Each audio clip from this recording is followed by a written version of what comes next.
भक्तजनों जय माता दी। अब सुनेंगे बृहस्पतिवार व्रत की कहानी। बृहस्पतिवार व्रत की विधि सहित। इस दिन बृहस्पतेश्वर महादेव जी की पूजा होती है। दिन में एक समय ही भोजन करें, पीले वस्त्र धारण करें, पीले पुष्पों को धारण करें। भोजन भी पीले चने की दाल का ही होना चाहिए, नमक नहीं खाना चाहिए। पीले रंग का फूल, चने की दाल, पीले कपड़े तथा पीले चंदन से पूजा करनी चाहिए। पूजन के पश्चात कथा सुननी चाहिए। इस व्रत के करने से बृहस्पति जी अति प्रसन्न होते हैं तथा धन और विद्या का लाभ होता है। स्त्रियों के लिए यह व्रत अति आवश्यक है। इस व्रत में केले का पूजन होता है। बृहस्पतिवार व्रत कथा। प्राचीन समय की बात है। भारतवर्ष में एक राजा राज्य करता था। वह बड़ा प्रतापी तथा दानी था। वह नित्य प्रति मंदिर में भगवत दर्शन करने जाता। वह ब्राह्मण और गुरु की सेवा किया करता था।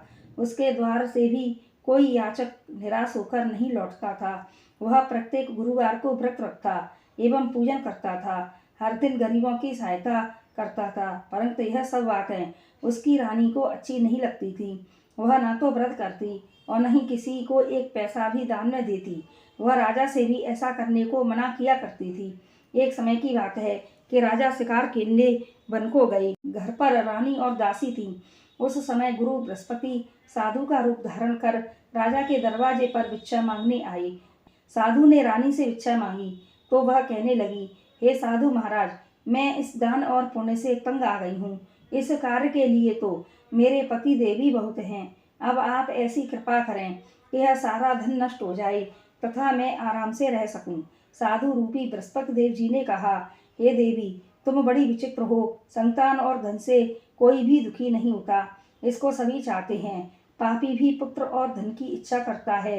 अगर तुम्हारे पास धन अधिक है तो भूखे मनुष्यों को भोजन कराओ, प्याऊ लगवाओ, ब्राह्मणों को दान दो, धर्मशालाएं बनवाओ, कुआं, तालाब, बावड़ी, बाग बगीचे आदि का निर्माण कराओ तथा निर्धनों की कुंवारी कन्याओं का विवाह कराओ, साथ ही इत्यादि करो। इस प्रकार के कर्मों से आपके कुल का और आपका नाम परलोक में भी सार्थक होगा एवं तुम्हें भी स्वर्ग की प्राप्ति होगी। परंतु रानी साधु की इन बातों से खुश न हुई। उसने कहा, हे साधु महाराज, मुझे ऐसे धन की भी आवश्यकता नहीं है जिसको मैं अन्य लोगों को दान देती फिरूं तथा जिसको रखने और संभालने में मेरा सारा समय ही नष्ट हो जाए। साधु ने कहा, हे देवी, यदि तुम्हारी ऐसी ही इच्छा है तो जैसा मैं बताता हूँ तुम वैसा ही करना।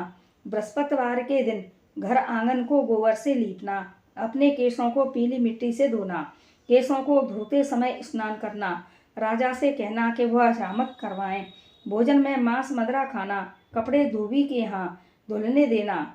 इस प्रकार 7 बृहस्पतिवार करने से तुम्हारा सारा धन नष्ट हो जाएगा। यह कहकर साधु महाराज रूपी बृहस्पति देव अंतर्धान हो गए। रानी ने साधु के कहने के अनुसार 7 बृहस्पतिवार तक वैसा ही करने का विचार किया। साधु के बताए अनुसार कार्य करते हुए केवल 3 बृहस्पतिवार ही बीते थे कि उसकी समस्त धन संपत्ति नष्ट हो गई। भोजन के लिए दोनों समय परिवार तरसने लगा तथा सांसारिक भोगों से दुखी रहने लगा। तब राजा रानी से कहने लगा कि हे रानी, तुम यहाँ पर रहो, मैं दूसरे देश को जाता हूँ, क्योंकि यहाँ पर मुझे सभी मनुष्य जानते हैं, इसलिए मैं यहाँ पर कोई काम भी नहीं कर सकता। अब मैं परदेश जा रहा हूँ, वहाँ कोई काम धंधा करूँगा, शायद हमारे भाग्य बदल जाएं। ऐसा कहकर राजा परदेश चला गया। वह वहाँ पर जंगल से लकड़ी काट कर लाता, शहर में बेचता। इस तरह से वह अपना जीवन व्यतीत करने लगा। इधर राजा के बिना रानी और दासियां दुखी रहने लगीं। किसी दिन भोजन मिलता और किसी दिन जल पीकर ही रह जाती। एक समय रानी और दासियों को 7 दिन बिना भोजन के व्यतीत हो गए तो रानी ने अपनी दासी से कहा, हे दासी, यहाँ पास ही के नगर में मेरी बहन रहती है, वह बड़ी धनवान है, तू उसके पास चली जा और वहाँ से 5 शेर बेजर मांग कर ले आ, जिससे कुछ समय के लिए गुजारा हो जाएगा। दासी रानी की बहन के पास गई। रानी की बहन उस समय पूजा कर रही थी। बृहस्पतिवार का दिन था। दासी ने रानी की बहन से कहा कि हे रानी, मुझे आपकी बहन ने भेजा है, मुझे 5 शेर बेजर दे दो। दासी ने यह बात अनेक बार कही, परंतु रानी की बहन ने कोई उत्तर नहीं दिया।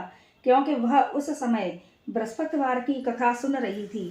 जब दासी को रानी की बहन से कोई उत्तर नहीं मिला तो वह बहुत दुखी हुई। उसे क्रोध भी आया। वह लौटकर रानी से बोली, हे रानी, आपकी बहन बहुत ही घमंडी है। वह छोटे लोगों से बात भी नहीं करती। मैंने उससे कहा तो उसने कोई उत्तर नहीं दिया। मैं वापस चली आई। रानी बोली, हे दासी, इसमें उसका कोई दोष नहीं है। जब बुरे दिन आते हैं तब कोई सहारा नहीं देता। अच्छे बुरे का पता विपत्ति में ही लगता है। जो ईश्वर की इच्छा होगी वही होगा। यह सब हमारे भाग्य का दोष है। उधर रानी की बहन ने सोचा कि मेरी बहन की दासी आई थी, परंतु मैं उससे नहीं बोली। इससे वह बहुत दुखी हुई होगी। अतः कथा सुन और विष्णु भगवान का पूजन समाप्त कर वह अपनी बहन के घर आई और कहने लगी कि हे बहन, मैं बृहस्पतिवार का व्रत कर रही थी। तुम्हारी दासी हमारे घर आई थी, परंतु जब तक कथा होती है, जब तक हम लोग न उठते हैं और न बोलते हैं, इसलिए मैं नहीं बोली। कहो दासी, क्यों आई थी? रानी बोली, बहन, हमारे घर अनाज नहीं था। वैसे तुमसे कोई बात छुपी नहीं है। इस कारण मैंने दासी को तुम्हारे पास 5 सेर बेजन लेने के लिए भेजा था। रानी की बहन बोली, बहन देखो, बृहस्पति भगवान सबकी मनोकामना पूर्ण करते हैं। देखो, शायद तुम्हारे घर में ही अनाज रखा हो। यह सुनकर दासी घर के अंदर गई तो वहां पर उसे एक घड़ा बेजर का भरा मिला, जिससे वह बहुत प्रसन्न हुई, क्योंकि उसने एक एक बर्तन देख लिया था। उसने बाहर आकर रानी को बकाया। दासी अपनी रानी से कहने लगी कि हे रानी, देखो, वैसे जब हमको अन्न नहीं मिलता तो हम रोज ही व्रत करते हैं। अगर इनसे व्रत की विधि और कथा पूछ ली जाए तो उसे हम भी कर लिया करेंगे। दासी के कहने पर रानी ने अपनी बहन से बृहस्पतिवार व्रत के बारे में पूछा। उसकी बहन ने बताया कि हे रानी बहन, बृहस्पतिवार को सूर्योदय से पूर्व उठकर स्नान करके बृहस्पतिवार का व्रत करना चाहिए, लेकिन उस दिन सिर नहीं धोना चाहिए। बृहस्पतिवार के व्रत में चने की दाल और मुनक्कों से भगवान विष्णु का पूजन केले की जड़ में करना चाहिए तथा दीपक जलावें। उस दिन एक समय ही पीला भोजन पीले खाद्य पदार्थों का करें तथा कथा सुने। इस प्रकार करने से गुरु भगवान प्रसन्न होते हैं, अन्न धन पुत्र देते हैं। इस तरह व्रत और पूजन की विधि बताकर रानी की बहन अपने घर लौट गई। रानी और दासी दोनों ने निश्चय किया कि वह बृहस्पति देव भगवान का पूजन जरूर करेंगी। 7 दिन बाद जब बृहस्पतिवार आया तो उन्होंने व्रत रखा। गुड़साल में जाकर चना और गुड़ भी लाईं तथा उसकी दाल से केले की जड़ में विष्णु भगवान का पूजन किया। अब भोजन कहाँ से आए? दोनों बड़ी दुखी हुई, परंतु उन्होंने व्रत किया था, इस कारण बृहस्पति देव भगवान प्रसन्न थे। वे एक साधारण व्यक्ति के रूप में 2 थालों में सुंदर पीला भोजन लेकर आए और दासी को देकर बोले, ये दासी, यह भोजन तुम्हारे और रानी के लिए है, तुम दोनों करना। दासी भोजन पाकर बड़ी प्रसन्न हुई और रानी से कहने लगी कि रानी जी, भोजन कर लो। रानी को भोजन के बारे में कुछ पता नहीं था, इसलिए वह दासी से बोली, जा तू ही भोजन कर, क्योंकि तू हमारी व्यर्थ में हंसी उड़ाती है। दासी बोली, एक व्यक्ति अभी भोजन दे गया है। रानी कहने लगी, वह भोजन तेरे लिए ही दे गया है और तू ही भोजन कर। दासी ने कहा कि वह व्यक्ति हम दोनों के लिए 2 थालों में भोजन दे गया है, इसलिए मैं और आप दोनों साथ साथ भोजन करेंगी। फिर दोनों ने गुरु भगवान को नमस्कार कर भोजन प्रारंभ किया। उसके बाद से वे प्रत्येक बृहस्पतिवार को गुरु भगवान का व्रत और पूजन करने लगी। बृहस्पति भगवान की कृपा से उनके पास धन हो गया, परंतु रानी फिर पहले की तरह से आलस्य करने लगी। तब दासी बोली, देखो रानी, तुम पहले भी इस प्रकार आलस्य करती थी, तुम्हें धन के रखने में कष्ट होता था, इस कारण सभी धन नष्ट हो गया। अब गुरु भगवान की कृपा से धन मिला है तो फिर तुम्हें आलस्य होता है। बड़ी मुसीबतों के बाद हमने यह धन पाया है, इसलिए हमें दान और पुण्य करना चाहिए। तुम भूखे मनुष्यों को भोजन कराओ, प्याऊ लगवाओ, ब्राह्मणों को दान दो, कुआ ताला बावड़ी आदि का निर्माण करवाओ, मंदिर पाठशाला बनवाकर दान दो, कुंवारी कन्याओं का विवाह कराओ, धन को शुभ कार्यों में खर्च करो, जिससे तुम्हारे कुल का यश बढ़े तथा स्वर्ग प्राप्त हो और पितृ प्रसन्न हो। दासी की बात मानकर रानी ने इसी प्रकार के कर्म करने प्रारंभ किए, जिससे उनका काफी यश फैलने लगा। एक दिन रानी और दासी आपस में विचार करने लगीं कि न जाने राजा किस दशा में होंगे। उनकी कोई खोज खबर नहीं है। गुरु भगवान से उन्होंने प्रार्थना की और भगवान ने रात्रि में राजा को स्वप्न में कहा, हे राजा उठ, तेरी रानी तुझको याद करती है, अब अपने देश को लौट जा। राजा प्रातःकाल उठकर जंगल से लकड़ियां काटकर लाने के लिए जंगल की ओर चल पड़ा। जंगल से गुजरते हुए वह सोचने लगा कि रानी की गलती से कितने दुख भोगने पड़े। राजपाट छोड़कर उसे जंगल में आकर रहना पड़ा।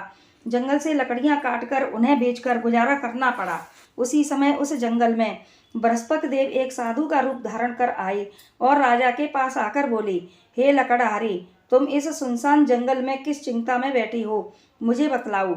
यह सुन राजा के नेत्रों में जल भर आया और साधु की वंदना कर बोला, हे प्रभु, आप सब कुछ जानने वाले हैं। इतना कहकर राजा ने साधु को अपनी संपूर्ण कहानी सुना दी। महात्मा तो स्वभाव से ही दयालु होते हैं। वे राजा से बोले कि हे राजा, तुम्हारी पत्नी ने बृहस्पति देव के प्रति अपराध किया था, जिसके कारण तुम्हारी यह दशा हुई। अब तुम किसी प्रकार की चिंता मत करो, भगवान तुम्हें पहले से अधिक धन देंगे। देखो, तुम्हारी पत्नी ने बृहस्पतिवार का व्रत करना प्रारंभ कर दिया है। अब तुम भी बृहस्पतिवार का व्रत करके चने की दाल व गुड़ जल के लोटे में डालकर केले के पत्ते से भगवान विष्णु का पूजन करो, फिर कथा कहो और सुनो। भगवान तुम्हारी सब कामनाओं को पूर्ण करेंगे। साधु को प्रसन्न देखकर राजा बोला, हे प्रभु, मुझे लकड़ी बेचकर इतना पैसा नहीं बचता जिससे भोजन करने के उपरांत कुछ बचा सकूं। मैंने रात्रि में अपनी रानी को व्याकुल देखा है।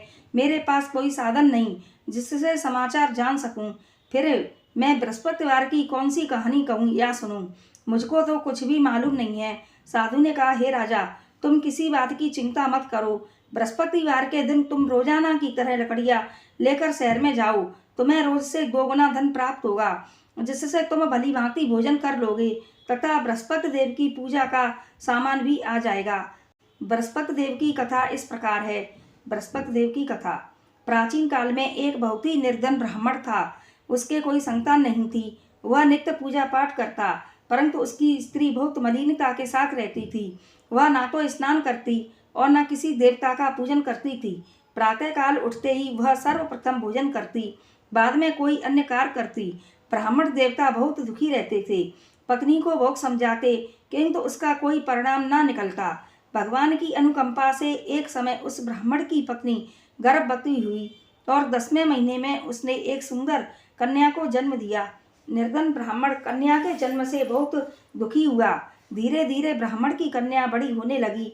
बचपन से ही उस कन्या की रुचि भगवान विष्णु की पूजा में थी। वह प्रातः उठते ही स्नान आदि करके भगवान विष्णु की पूजा करके मंदिर में जाती। बृहस्पतिवार को व्रत करके विधिवत पूजा पाठ करती। पूजा पाठ के बाद वह पढ़ने के लिए पाठशाला में जाती थी। घर से चलते हुए वह मुट्ठी भर जौ साथ लेकर जाती और पाठशाला के रास्ते में थोड़ी थोड़ी जौ गिराती जाती। जब वह पाठशाला से घर लौटती तो जौ के वह दाने सोने में बदले हुए मिलते थे। लड़की सभी सोने के दाने भी लाती। एक दिन जब वह सोने के दानों को साफ कर रही थी तो उसकी माँ ने कहा, बेटी, सोने के दाने साफ करने के लिए सोने का सूप भी होना चाहिए। अगले दिन बृहस्पतिवार था। उसने भगवान बृहस्पति देव की पूजा करते हुए प्रार्थना की कि हे भगवान, यदि मैंने आपका व्रत विधिवत किया हो तो मुझे सोने का सूप दे दो। भगवान बृहस्पति देव ने उसकी मनोकामना पूरी करने का वचन दिया। पाठशाला से लौटते समय उसे रास्ते में सोने का सूप पड़ा हुआ मिला। घर लौटकर सोने का सूप अपनी माँ को दिखाकर वह सोने के दाने साफ करने लगी। उसी समय नगर का राजकुमार उसके घर के पास से गुजरा। उस सुंदर लड़की को सोने के सूप में जौ साफ करते देखकर वह राजकुमार उस पर मोहित हो गया। महल में लौटकर राजकुमार ने राजा से उस लड़की से विवाह करने की इच्छा प्रकट की तो राजा ने ब्राह्मण को महल में बुलवाकर राजा से उसकी लड़की के विवाह की बात कही। ब्राह्मण तैयार हो गया। धूमधाम से उस लड़की का विवाह राजकुमार से हो गया। दुल्हन बनकर ब्राह्मण की लड़की महल में चली गई। लड़की के चले जाने से ब्राह्मण फिर निर्धन हो गया। उसे कई कई दिन तक भोजन भी नहीं मिलता था। वह बहुत दुखी होकर ब्राह्मण एक दिन अपनी लड़की के पास गया। अपने पिता से निर्धनता का समाचार सुनकर उसे बहुत सा धन देकर पिता को विदा कर दिया। उस धन से ब्राह्मण के कुछ दिन तो आराम से गुजर गए, लेकिन जल्दी ही फिर भूखा मरने की हालत हो गई। ब्राह्मण अपनी लड़की से धन लेने के लिए फिर महल में पहुंचा। लड़की ने पिता की बुरी हालत देखकर कहा, पिताजी, आखिर आप कब तक मुझसे धन लेकर जीवन यापन करेंगे? आप कोई ऐसा उपाय क्यों नहीं करते जिससे आपका घर धन संपत्ति से भर जाए? ब्राह्मण ने कहा, मैंने तेरी माँ को बहुत समझा लिया, परंतु उसकी समझ में कुछ नहीं आता। उसका फूहड़पन नष्ट हो तो घर की निर्धनता भी दूर हो जाए। तब कुछ सोचकर लड़की ने पिता से कहा, पिताजी, आप कुछ दिनों के लिए माँ को मेरे पास छोड़ जाओ। तब कुछ सोचकर ब्राह्मण पत्नी को लेकर लड़की के पास महल में छोड़ आया।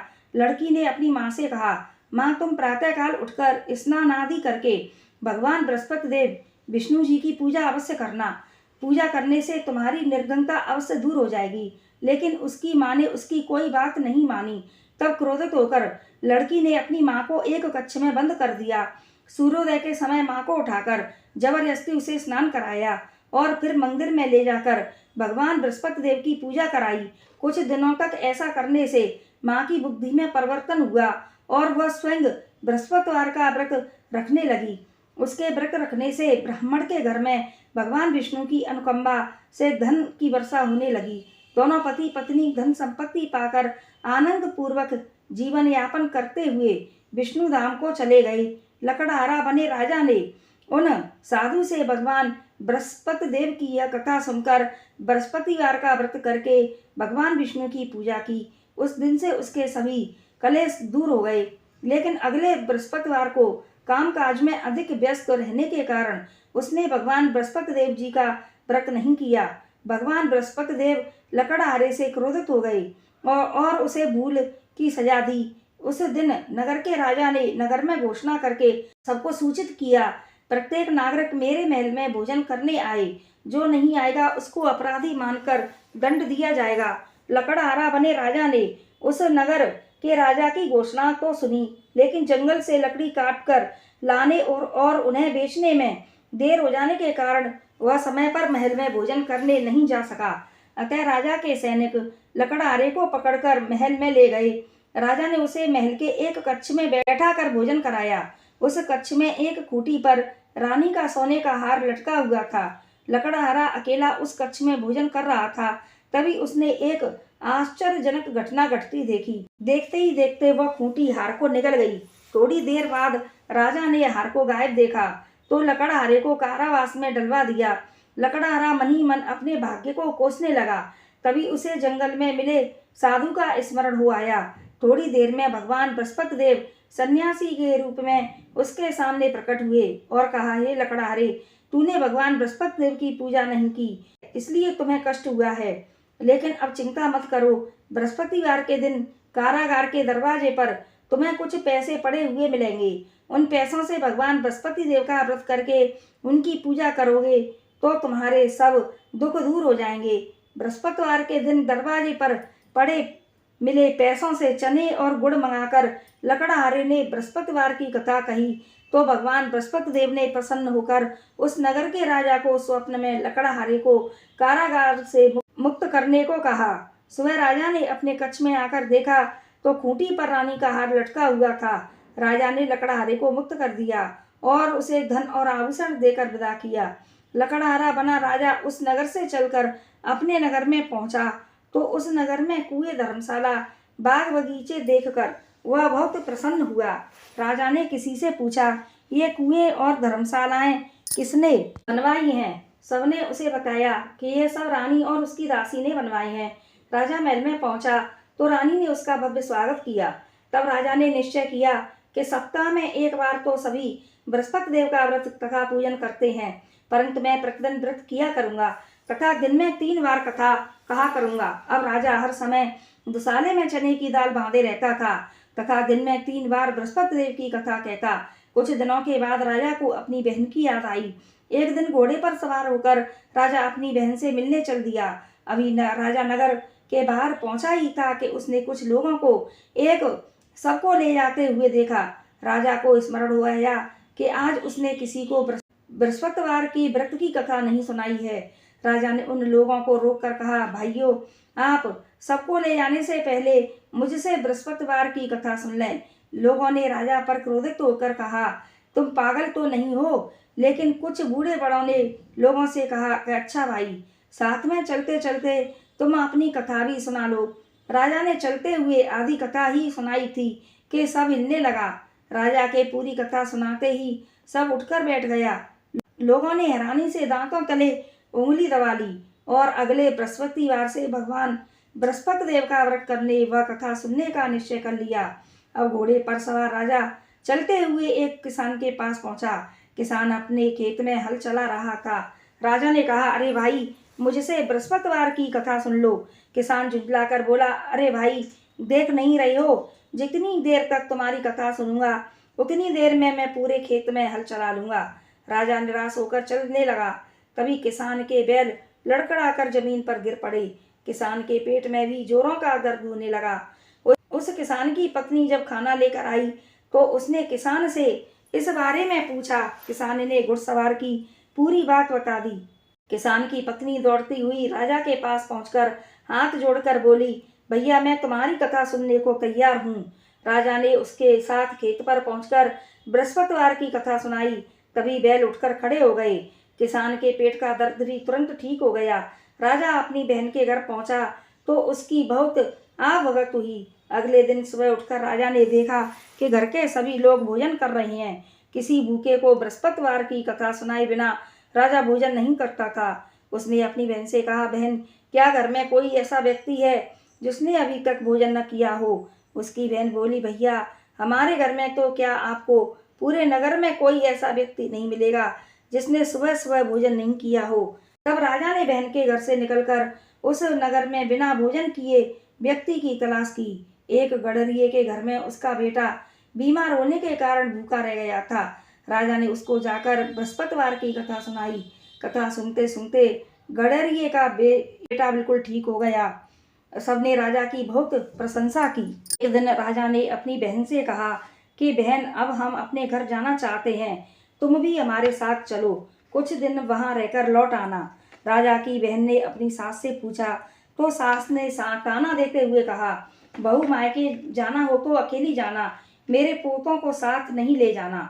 तुम्हारे भाई के कोई संतान नहीं है, कहीं तुम्हारी भाभी मेरे पोतों पर कोई जादू टोना न कर दे। दूसरे कक्ष में बहन की सास की बातें सुनकर राजा दुखी मन से अकेला ही अपने नगर को लौट गया।